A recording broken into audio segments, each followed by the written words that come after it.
takes 2 dribbles, puts a runner up off the board, and it is good. Here comes the Millbank Bulldogs once again. I'm Ryan Schreurs, and you're about to enter the doghouse.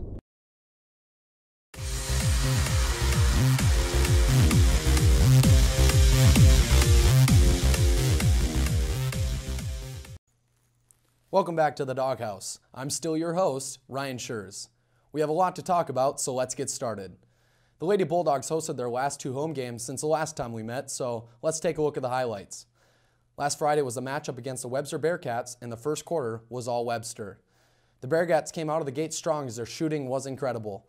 Points off of turnovers was crucial in their 19-0 run in the first quarter, including this Rithmiller 3. The Dogs would come out of the first quarter ready to get some points, and Mertens was the one to do it.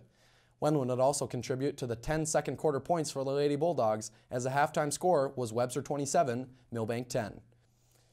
The Lady Bulldogs would then come out of the midway break, inching towards a comeback. The Bulldogs had an impressive second half, but the hole they dug in the first quarter was too much, as Webster would go on to win 48-38. It was an emotional night for the 6 seniors, as this was the last time that they would step on this court with a Bulldogs uniform. The girls were ready to grab the brooms out of the janitor's closet, as this was another dominant win against the Trojans. Wendland and Ackerman both had great nights with impressive highlights. Gretchen Biersbach also had a nice rebound and putback, as well as Michaela Schulke ended the first quarter with a 15-footer. The seniors went out with a made free throw by Brittany Ackerman, as they received a standing ovation as they left the floor victorious for the last time.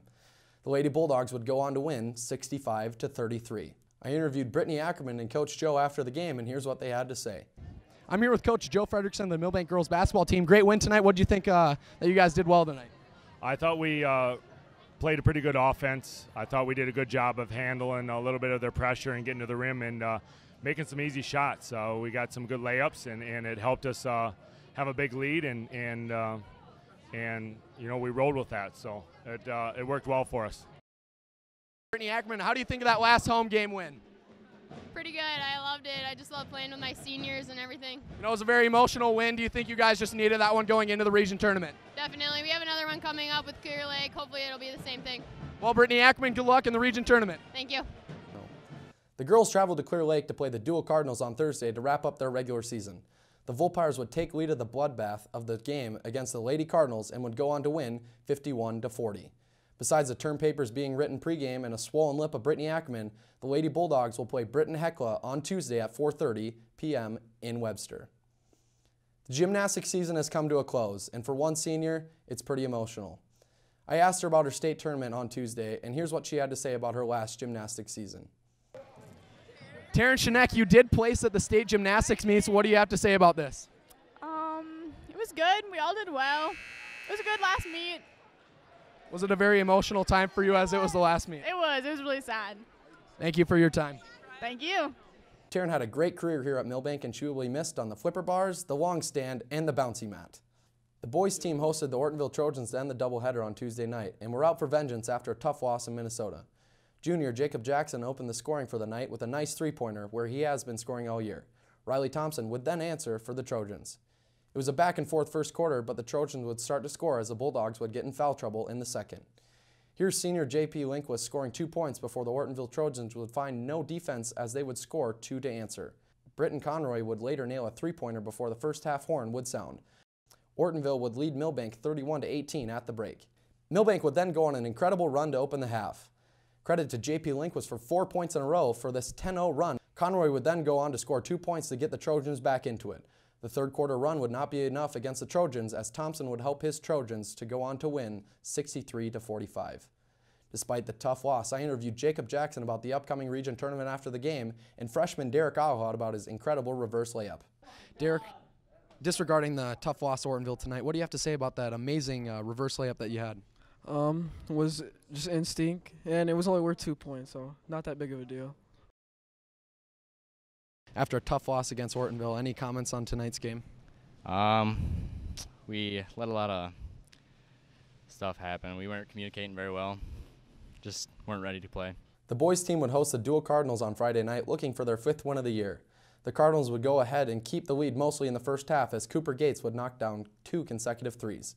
After a slow first half, the score was Cardinals 19, Bulldogs 12. Milbank would be behind the Cardinals until 4 minutes left in the third quarter. Nolan Foss would take a crucial charge to swing the momentum over to the Bulldogs side.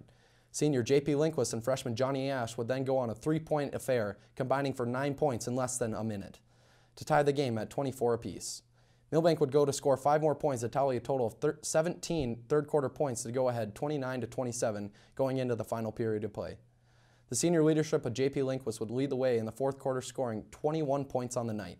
Despite the deep Cooper Gates three-pointer, the Dual Cardinals would give the Milbank Bulldogs their 5th win of the year. I had a chance to sit down with senior wrestler Riley VanSambeek earlier this week about his upcoming region wrestling tournament, and here's what he had to say.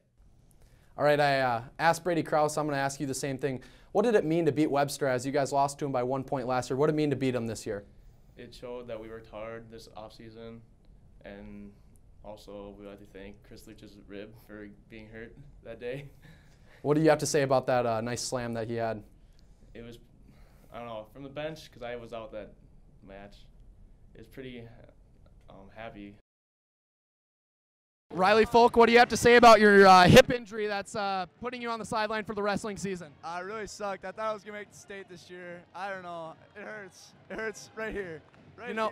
Do you think you'll be back for the high school tennis season? Oh, okay. I might miss a couple weeks, but I'll be back for meets. I'll be back. Thank you very much for your time, Riley Folk. Thank you. Before we wrap up, here are your top 3 dunks from Friday afternoon.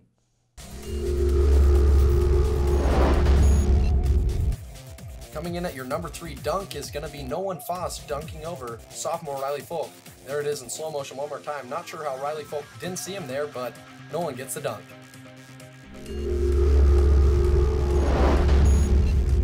Coming in at number 2 is myself, Ryan Schreurs, as your host, dunking over the freshman star, Johnny Ash.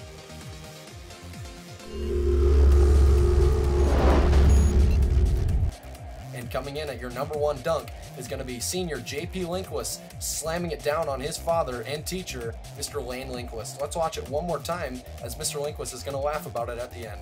J.P. Lindquist just comes over to him and he's going to slam it home. Those are your top 3 dunk cams. Thanks for joining me tonight, and I will see you next time inside the Doghouse. Good night, everyone.